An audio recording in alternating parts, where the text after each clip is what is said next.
Good afternoon, students. So welcome to week 5 of our winter 2025 session, and I hope you're all doing well. So I'm going to go over the assignments for week 5 and week 6. So for week 5, the first assignment you have is the week 5 practice. So your practice write-ups, all you have to do is write about current events. So go to your local newspaper and find a current event and write about it. And then as you analyze that article, think to yourself, are they missing any facts? Is it one-sided? Did they use did they talk about both sides of the issue? Or did they only talk about one side of the issue? So you're going to be doing a media analysis of a current event. And then you're going to talk about that current event to see if the reporter reported it objectively or if he's just stating an opinion. So that's going to be your free writing assignment for this class is to see whether or not you can spot media bias. Now, media bias is whenever a writer writes only about one side of an issue and ignores the other side of an issue.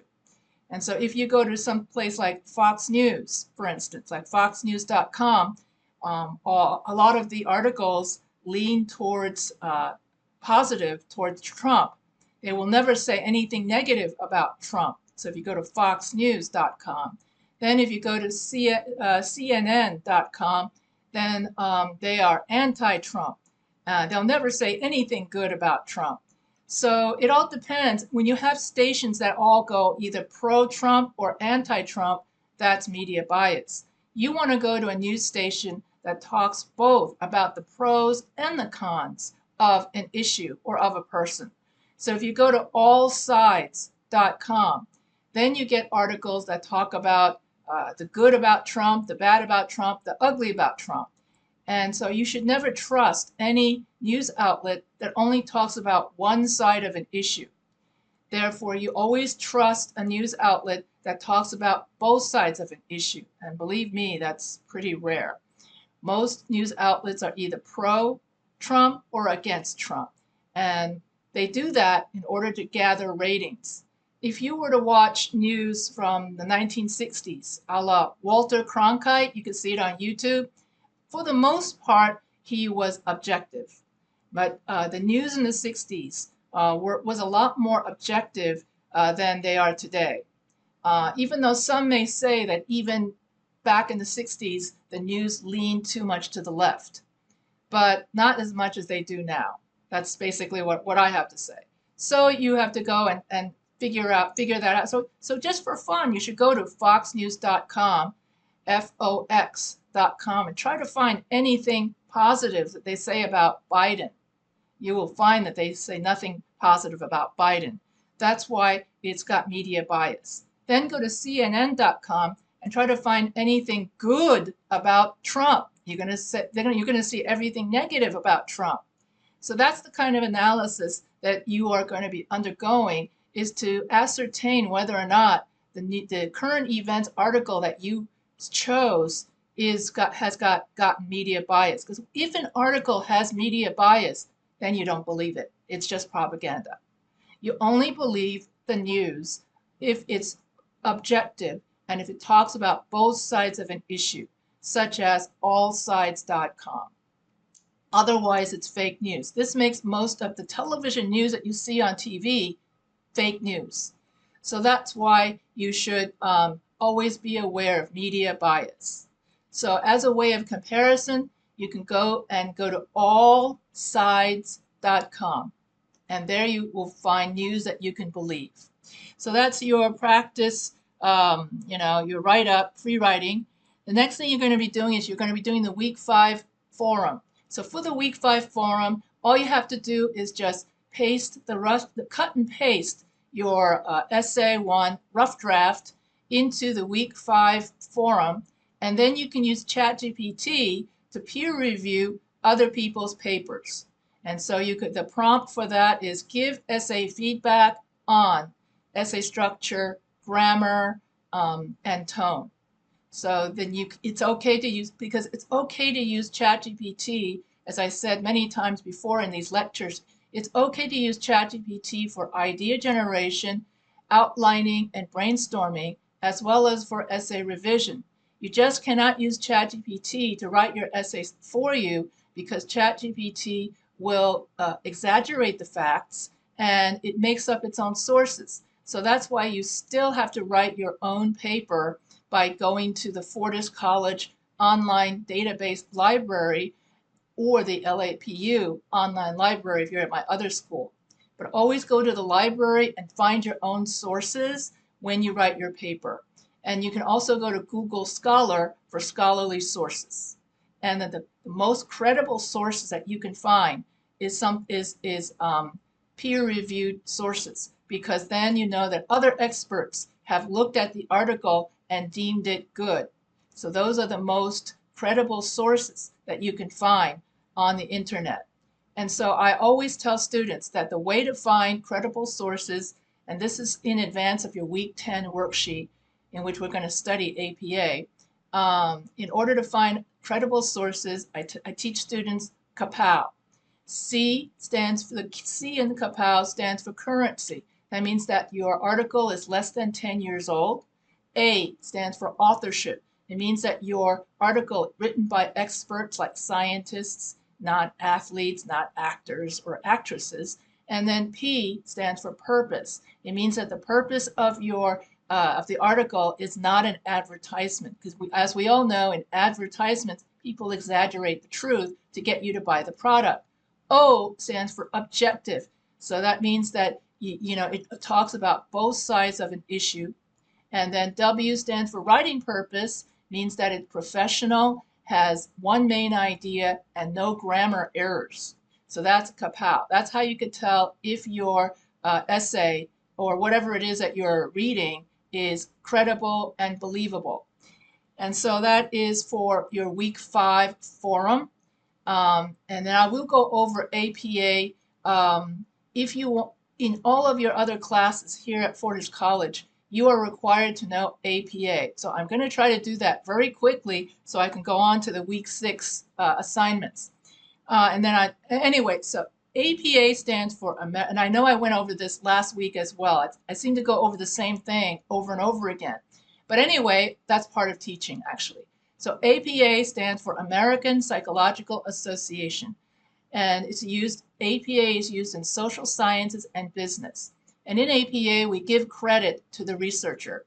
And so every time you have a medical fact, historical fact, legal fact, numbers, any kind of statistical fact, and unknown knowledge, you have to cite the source. If you want to cite the source exactly, you have to use quotation marks inside the body of your paragraph, and then you have the author's name, the date, and the page number. If you summarize the quote, then you don't need quotation marks, and you just have the author's name and the date. And then at the very end of your paper, you have reference citation, which is a list of all your sources. And so there you have the author's last name, author's first name, date, the article name, publication name, date you retrieved the website, and then the web address. So that's pretty much all I'm going to say about APA for now. And then you have your week 5 quiz. So your week 5 quiz study guide is located in the announcements, and it's also located on your welcome letter. So you can look at the week 5 test guides to see what kind of questions you're going to get on your week 5 quiz. And also you should be reading the Flat World textbook, which is under your expectations and reading module. So if you want to do well on the tests, you should always write down all the definitions so that you can, well, I always find it best for me personally. I learn best when I write it down. So I use index cards, and I say this at every single lecture. I know I said the same thing in week 4, week 3, week 2, is that you should have index cards. I'm not going to show you what that is because I did it so many times already. So use index cards to write down the definitions of all the bolded words in your textbook. And so that way it helps you memorize for the test. And this goes for not just English 101, and I know I said this many times, but for all your other classes as well. And so I hope that you're all doing well on all the quizzes. And if you have any questions about any of the questions that you got wrong, you can always email me about it.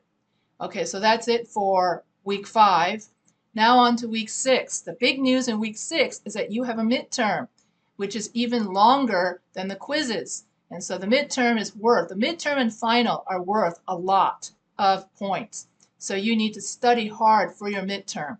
And so if you want to know what chapters are on the midterm, you should go to the module that says expectation and readings. Now your midterm is going to cover weeks 1 through 5. So everything that you read up until week 5 will be on, including week 6. Everything that you read in the expectations and readings module are all going to be on your midterm. So you need to study all of the chapters that's listed from week 1 through 5 or week 1 through 6 in the modules and expectations of each module or each week. And so that's a lot to study. And so I created a study guide that will help you study for the test. And if there are any errors in the test guides, you could tell me about it so I can fix the test guides for the next class. And so you have to take time in order to study for your midterm exam. So you have a midterm exam next week. And then in week 6 forum, you have a revision sheet in which I'm going to talk about, in which you're going to discuss in the week 6 forum many different ways in which you can revise a paper.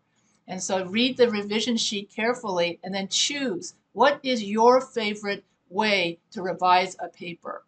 And so then you would say, I like reverse outlining because, or I like glossing because. And if you're going, what's reverse outlining? What's glossing? All you have to do is read the revision sheet that I posted in the week 6 forum, and then you just discuss what is your favorite way to correct your paper.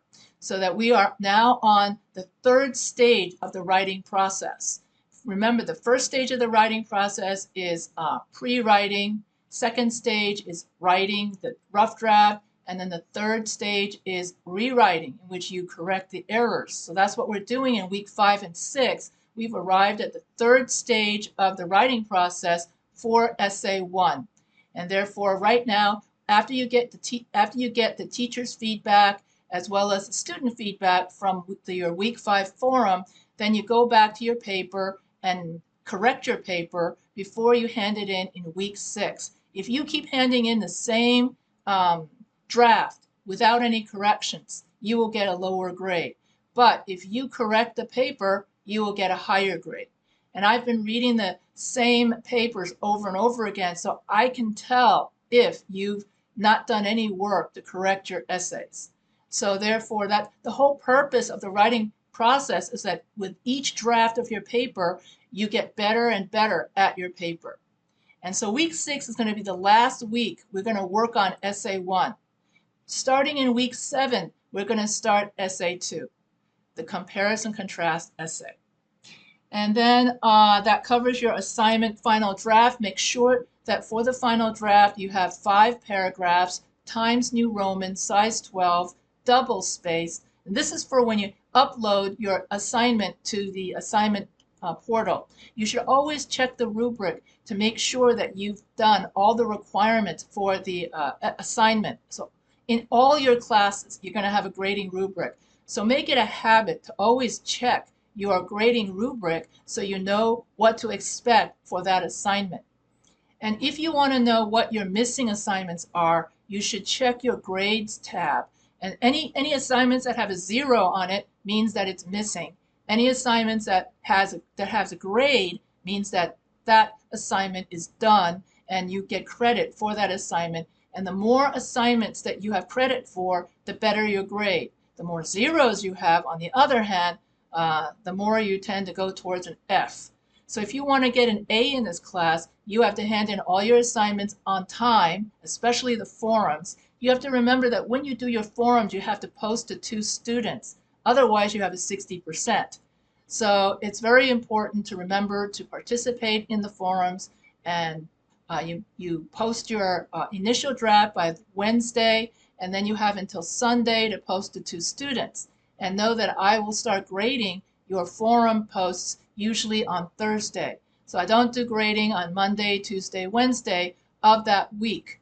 And so I will catch up to all the grading by Sunday usually, because that's when everyone has until Sunday to post it to students.